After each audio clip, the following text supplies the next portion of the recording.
What's going on, guys? Welcome back to another episode of Fresh Finance. I am here with the one and only Thomas and Kyle. This is episode 33, and we're here with Jaylin James, and I'm here to give you guys a little bit about my life.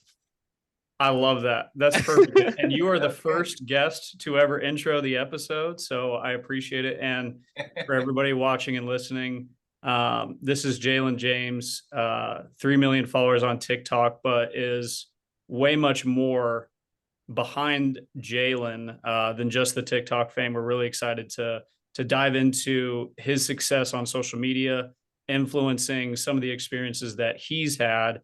And we're also going to talk a little money. I think that, Kyle, this is such an interesting point of view that Jaylin has from a financial planning perspective, because influencers are really starting to kind of catch fire, and they have for the past couple of years, and there's a lot of money floating around, and we've kind of hinted at having these types of conversations before. So Jaylin, super excited to have you on, and thanks for the intro to the episode. Yeah, of course, man. Thanks for having me, guys. I really appreciate it. Yeah, for sure. Kyle, would love to just kind of get your initial thoughts on spending some time with Jaylin and kind of what we're looking to get out of this episode in particular. Yeah, I'm really excited you're here, Jaylin. Thanks for joining us. I'm going to be more or less a fly on the wall. I'll kind of just butt in whenever I have a good question or anything, but I don't work with any influencers or anything, so this isn't exactly my bread and butter. We're all probably over half. We're all less than half the age of my average client, so so I'm gonna chime in and however I can. But yeah, really excited for the episode. Perfect. And Jaylin, to kind of give you the floor here, would you just kind of like walk through your story? Because kind of the gist that I want you to go into a lot more depth on is you were starting out in medical sales outside of college, which I'd like to also have you include kind of the college football career as well, and kind of how COVID played a bit of a role. And you kind of started on this TikTok thing out of the blue from, I don't want to give it away, but kind of a random situation. And it kind of just led into this career and influencing. And now you're kind of transitioning to, a different chapter of your life. But would love to have you just kind of walk everybody through, what's happened with Jaylin for the past 4 years. For sure, dude. So like you mentioned, I played college football at the University of Northern Iowa. I'm always repping. Graduated in December of 2019 and tried to do the whole NFL thing. Didn't work out because we all know COVID hit in late or early 2020, late 2019. Didn't really get the chance at, a fair pro day. So I kept training for another year. But during that process, I moved to Kansas City, got a job in medical sales. And right before I decided to move to Kansas City, this would have been in August of 2020. This is when TikTok COVID was popping. So like everybody was on TikTok, everybody was watching TikTok. Yeah. And I decided to like participate in a trend. This trend was nothing but just like introducing myself to the social media app alone. And it was just like my name, how old I am, where I'm from, simple stuff. Well, the trend blew up, got like 100,000 likes or something like that. And so I was like, you know what, I'm just going to take this and run with it. Yeah. And during this time, so I was doing social media and I also was still training for the NFL. But like I said, I got a medical sales job. When I got that job, I was still posting on TikTok and social media in general, just simple stuff like day in the life or what does a medical sales rep do? Just simple stuff like that. And I also have always kind of had good rhythm. And with that being said, TikTok was, not anymore, was a dancing app before it was anything else. Yeah. And so I decided to participate in a bunch of the dancing trends in my scrubs. And then I quickly became known as that doctor who dances in scrubs. And so my first video that I did dancing in my scrubs got 1 million likes, over like 10 million views, and it just blew up. And so I kept going with it. Again, I became that nurse or doctor on TikTok that posts, dances in their scrubs. And from that moment, I really just kind of ran with it. And so I actually moved to Miami this would have been last year, February of 2022. And when I did that, it was actually for a content house. So I moved out there into a content house and I was doing full-time all year round social media content creating with other content creators. And the house was called Last to Leave. It was through Live Nation and Underscore Talent Management. And basically, we went to festivals, concerts, the Super Bowl, any event you can think of, really, where there's a crowd and possible promotion and marketing to be made. I was there. So outside of the Super Bowl, what was your favorite one last year? Oh, dude, what was your favorite trip? Because I know the Super Bowl is obviously your top. Yeah, Super Bowl is obviously number one. So you're in LA for that too? Yes, I was in LA. Yep, I was in LA. Yeah, yeah, dude. Man, there's so many different. I don't know, dude. I think. All right, I'm gonna say this: musically wise, EDC was probably my favorite event.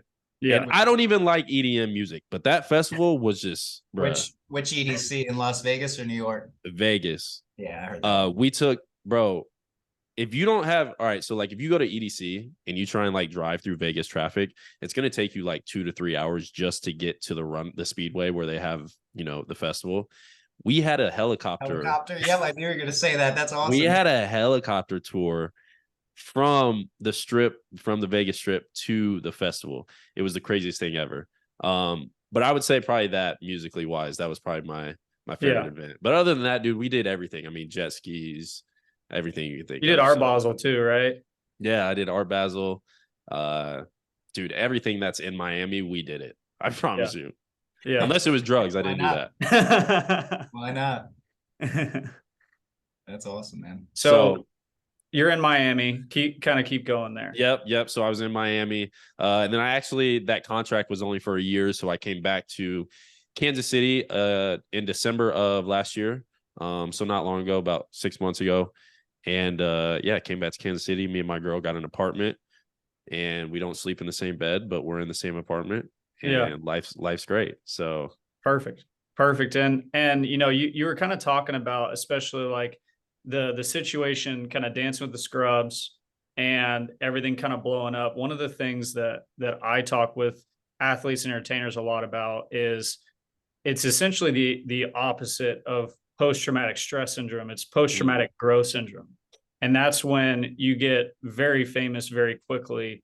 And I'd love to kind of get your take on that, because I kind of introduced it to you yesterday. And you're like, makes total sense, just didn't have a word for it. Yeah. What was that kind of like? Because, you go from obviously, being pretty well known in Northern Iowa to being really well known about anywhere. If you could just kind of talk about that a little bit. For sure, dude. I think really, and I'm so glad you brought this up to me yesterday. And the reason I didn't say anything is because I wanted to pick your brain and ask you a question too. Okay. So I think really there's two ways this can go when it comes to post-traumatic growth. One, you get, a video that gets a bunch of views, bunch of likes, and your profile, you start getting a bunch of followers. You keep posting, so on and so forth. It just keeps going.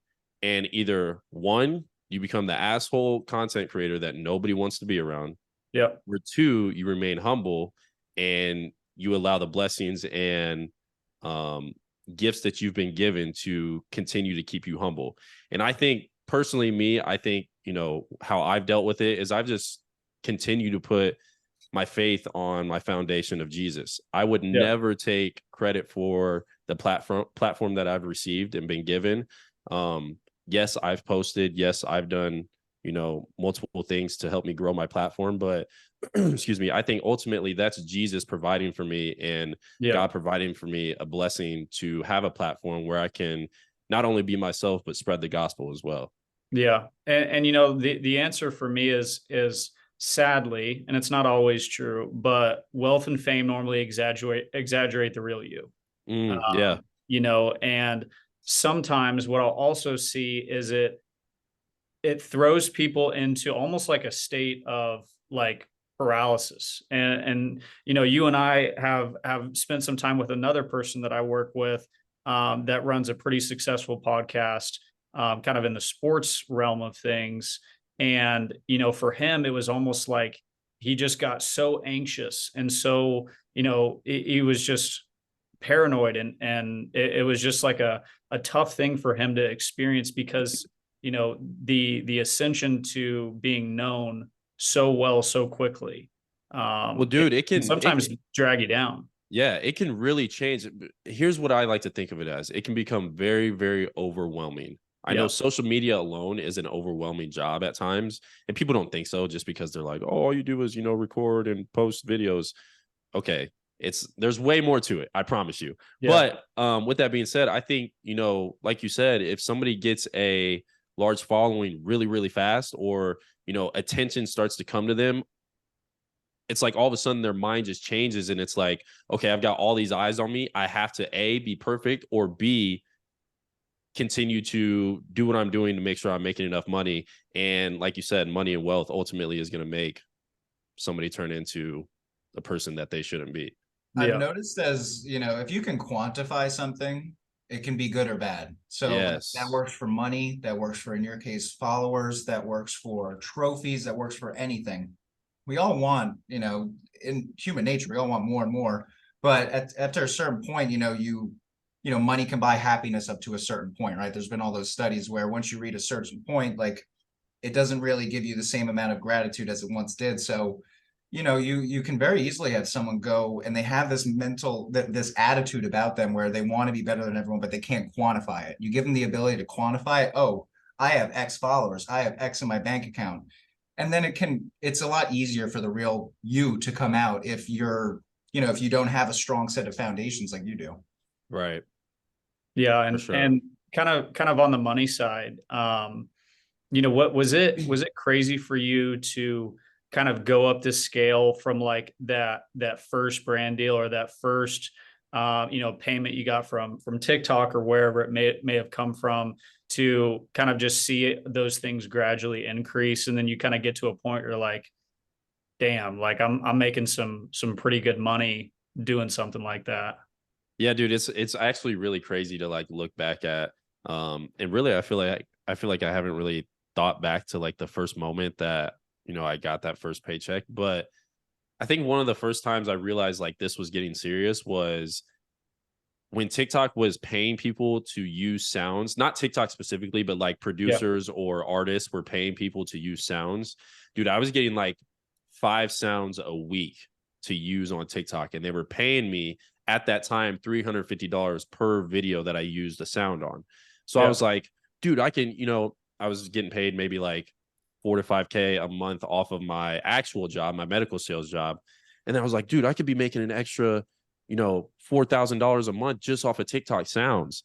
And then when my platform kept growing and I was getting a bunch of views and followers, and brands started reaching out, that's when I was like, oh, this is where the real money comes from.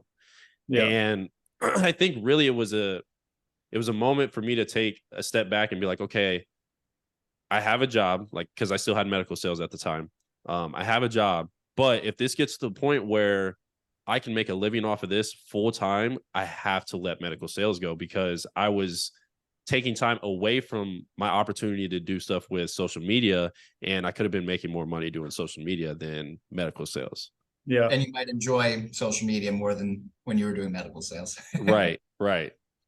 And it's funny now, because you and I have had conversations about this, and we'll get, actually, let's just talk about it now, but just kind of like after you've been 2-3 years into kind of the social media game, just kind of like, I wouldn't necessarily call it burnout, but just Oh, like the 100%. transition of your lens and like how you view social media and stuff like that. I had a feeling you were going to say that, and I was going to bring it up, but I'm glad you asked. No, burnout is 100% real. Right now I'm kind of at a point where I'm actually looking for another medical sales job because I want to get back into the field. It's a long-term job. You can get paid really well.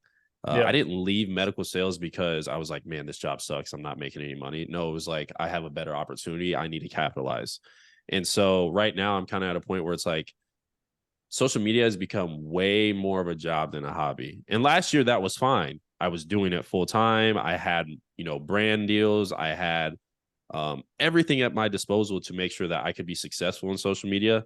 And right now I'm living in Kansas City, don't really have an urge to post, AKA burnout. And I'm just not making money off of it. And so it's not like I'm like, okay, I got to give up, but more or less it's got to become a hobby again. And I need to find a way to not look at it as I have to post, or I have to, make sure I post X amount of times a week, so on and so forth.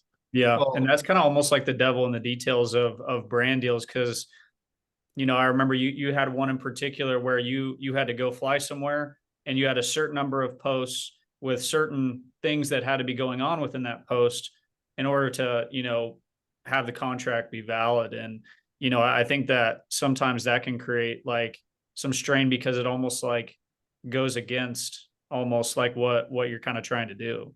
Yeah. Kyle, what were you going to say? And then I'll answer you, Thomas. yeah, it just seems like, similar to anything with building a public profile, consistency is the name of the game. Your content can be, your content can be king, but if you're posting it once a month, once every couple months, if you're not doing it weekly and you're not in front of people, I mean, we live in a world where you'll get forgotten. So 100%. That absolutely contributes to the burnout.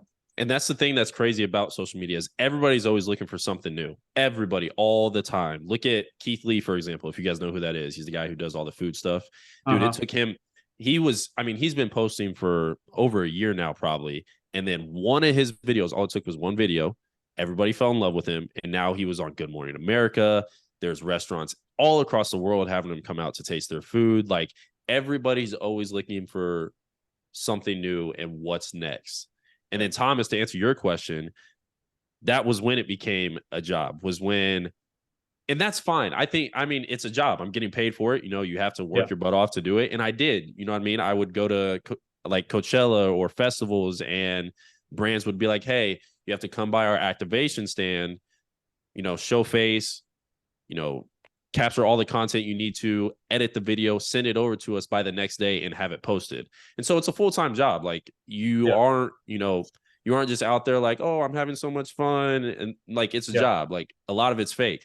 And so anyway, with all that being said, when it became a priority to have to post for someone else instead of my own pleasure and my own desires, that was when it started to get really, really annoying, because it was no longer, dang, this is a funny trend. This is a fun trend. I want to do this.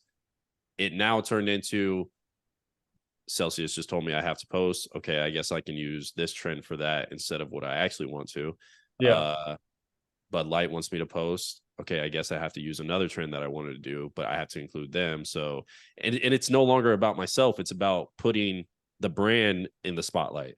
Yeah. And not that I need the spotlight, but I want to be able to do what I want to do on my own time and not have to include someone else. Yeah, for sure. And, kind of on the income side, would love to just have you kind of talk through the taxes conversation. Cause I feel like that was an interesting one for us. And, some of, I would say, the realizations for you, but also kind of some of the things that you've learned. Cause I think influencers have a unique situation, because what not a lot of people know is if you're receiving income off of your image, there's so many things that you can deduct. And I feel like that's kind of a helpful thing to recognize when you're working with the right people. Oh, your barber becomes your best friend. Oh, 100%. I just got a haircut today. That's a write-off, baby.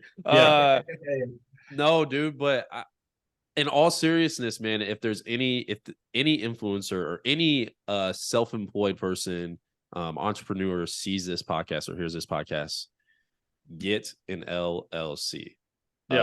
I just started one this year, and yet I have yet to see any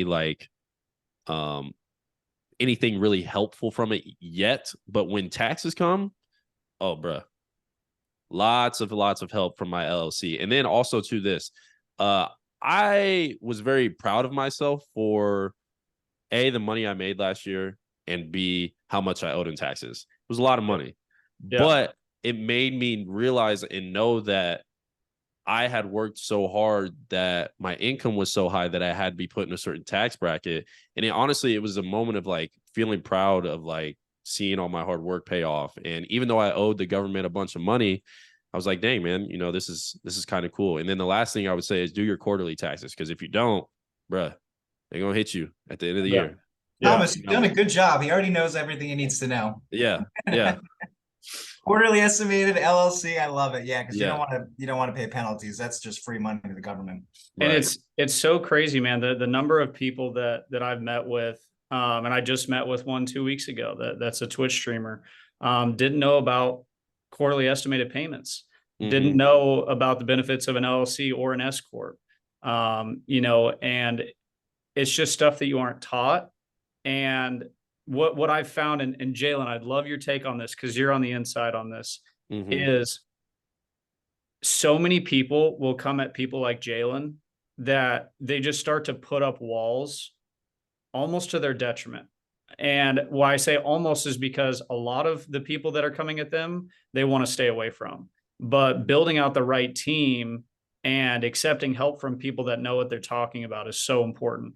Because a lot of these people are not getting advice for the sake of not having to deal with all the people trying to reach out with them. I mean, Jaylin, would you say that's kind of accurate? Yeah, dude.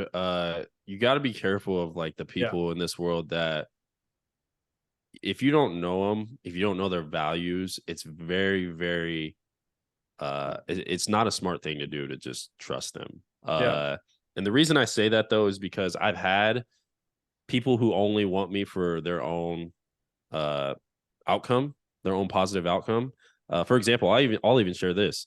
My manager that I've been with for the last since I moved into that content house last year, so the last year and a half basically, this year has not got me a single brand deal. And it's because he's looking for something new. He doesn't like he will reach out to me and say he doesn't like my content. It's like, dude, you're not me. I'm going to post what I want. But anyway, all this to say, he's just out for what's best for him.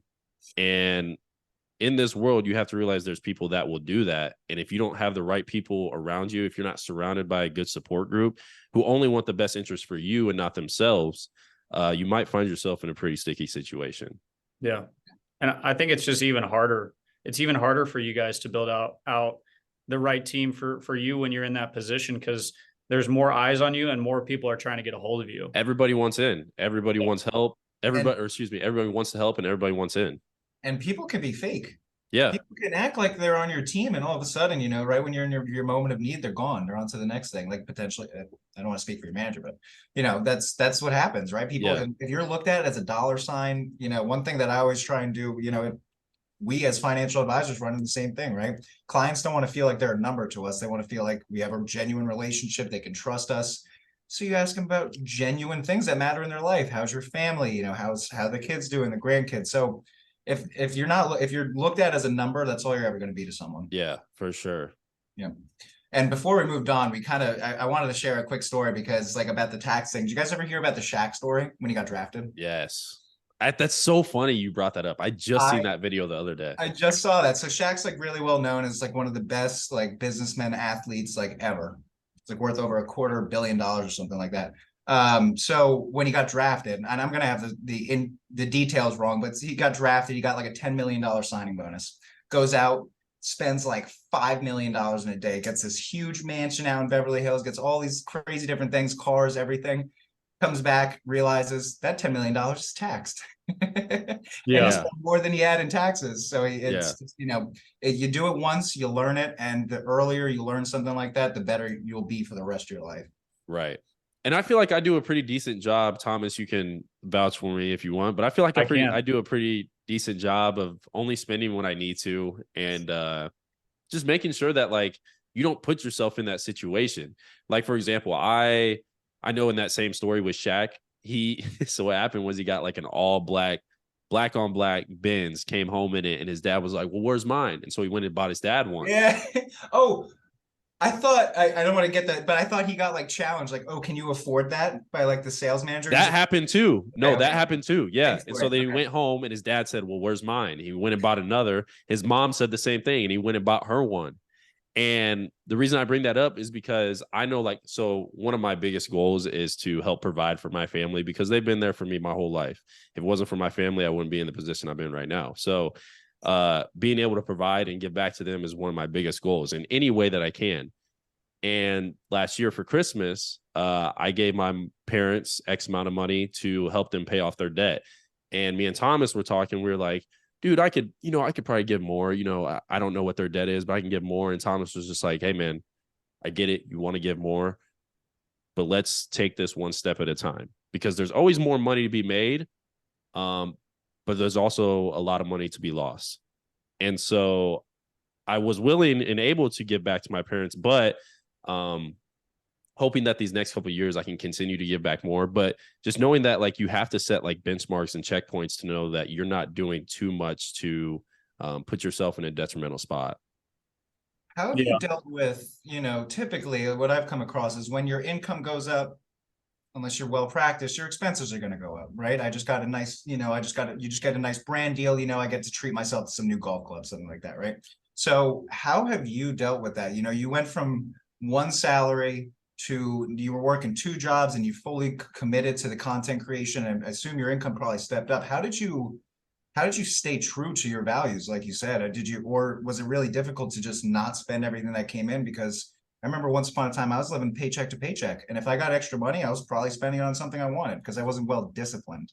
Right. That's a really good point, man. I truthfully, I don't know. I think it's just the fear of like not having it.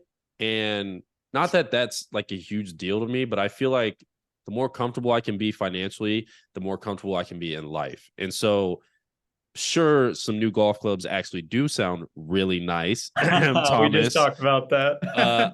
A new car sounds really nice, but like there's other things that just they come first in life. And just knowing and have, like, for example, I can go out to eat anywhere I want every single day, and I'm perfectly fine with that. And I would rather be able to do that than have a new car. I would rather be able to go hang out with my friends and go to an event than have new golf clubs. Like, there's just things that I feel like I value more in life. And especially like my relationship with God, tithing to my church. Like, there's things that I want to be able to do and need to be able to do. And so I'm not going to spend my money on something that really doesn't bring me any value. Yeah. And I think, because the props for me on Jaylin is just how grounded he is, especially with, the network that he has. And I feel like it's so much harder to actually stay there than most people think, because most people don't get to that level of notoriety. And Michael B. Jordan talked on a podcast about this recently, about his thought process is he's trying to build now so he can enjoy later. Now Michael B. Jordan's a whole different, character, because, he's doing all the Creed movies and everything else. But I think it applies to really anybody is would you rather enjoy now and then have to hurry up and build later, or build now and enjoy later? And I think that Jaylin's done a really good job of kind of finding that good balance where he's still enjoying, but is also being smart. I think that's kind of the process that I really try to hone in on when I'm working with someone like Jaylin or somebody on the athletic side, because, and I kind of told Jaylin this, there's people like Jaylin are so interesting because their planning process, it's like the exact opposite of everybody else. For the most part, they're making the largest amounts of money up front, and then they have to kind of live off of that later, right? And so, and it's also tough because normally a person will grow wealth and their maturity will grow too, kind of their character and their life will grow too. But for these guys, it's all just kind of dumped right on top at the beginning, and having to stay grounded with all of that coming in is really hard. Yeah, I agree, dude. And I appreciate you saying that, because that means a lot to me that you think I'm, grounded with my money, considering you watch it. And I think that's true though, dude. Like, I made the most money I ever had last year in my life, and was still receiving payments up until about January of this year, maybe into February. Since then, I haven't got a single brand deal. I haven't, really been paid from anything. But because and this is like the Michael B. Jordan example, but just in a shorter time span. Like, because I did that last year, I could go this year and next year without working a single hour and still be perfectly fine. Yeah. Would I do that? No, because I want to continue to grow my platform. I want to continue to get, more money and so on and so forth. Because I agree with that. Like, dude, I'd much rather, grind my butt off for the next 5 to 10 years and be able to retire and not have to worry about anything than have to be like, all right, I'll work like 20 more years making, a decent income and just party every weekend and do whatever I want all the time. And again, that goes back to like my values, like people who go out all the time every weekend. It's like, dude, you're wasting your money on drinks and a cover at the bar. Like you could have been saving your money by sitting at home watching a movie. Like, and yeah, bro, I think my values really just, they strengthen why I make the decisions I do with my money. Yeah. Let's end on this. Kind of just through your journey so far. If somebody was watching this and tomorrow they kind of walked into your situation, what kind of advice would you instill in them from a values perspective, but also from a money perspective? That's a good question. From my exact position right now. Yeah. Or just kind of more in general, just almost kind of like reflecting on if you could, time machine it back to, right when everything got ramping up, if you were to kind of give yourself advice. Okay, value wise, I would say seek God over everything else in your situation. Put him number one and watch what he does in your life. Not saying he's gonna make you a millionaire or make you famous, but I think that when you put God first in your life, you'll see his blessings unfold in front of you. As far as money wise, financially wise, I think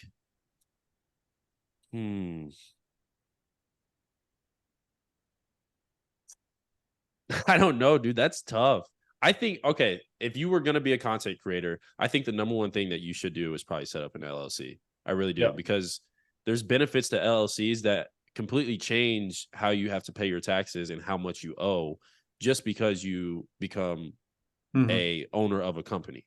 But I think financially that would probably be my number one, because your values are gonna like if you do what I said with your values and seek God, you're gonna see that your values change when it comes to everything else. So money, relationships, everything else will change because you've changed your values to seek God. And I believe financially the same thing will happen. So I would say that, and then start an LLC. Perfect. Just from an outsider's perspective, I have to agree with Thomas. You do seem very well grounded. You're what, 25? Yeah. Right? Something like that. Yeah, I'm 25. To have an increase of income at 25 years old, to maintain your values to your family, yourself, your relationship with God. I mean, that's fantastic. That's maybe why you didn't run into pitfalls that other people may have run into when they come, they get this sudden massive wealth and they spend it frivolously, and then all of a sudden the wealth stops coming in. You didn't run into that because you had a very good set of values initially. So kudos to you. Thank you, brother. I appreciate that. I want to say one more thing, because Kyle mentioned it earlier. He was talking about, dang, dude, like you came back to Kansas City at the wrong time, because I moved back in December. And so everybody knows it's like Miami's still hot year round. But I think that really just went to show, and I kind of mentioned it earlier, but like, dude, I'll never leave the Midwest again. The values that like I've obtained from living in the Midwest, family, relationships, my relationship with God, just the values that I've gained from living in the Midwest compared to living in like Miami or LA. It's just completely different. After living in Miami for a year, I realized that, sure, it's great to go out there every once in a while, maybe take a vacation for a week or a couple weekends. It's fun. Yeah.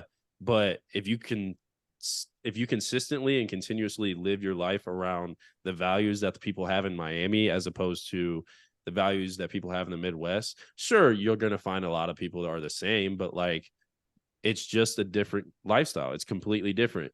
In Miami, you're going out every weekend to get on a yacht and go to nightclubs.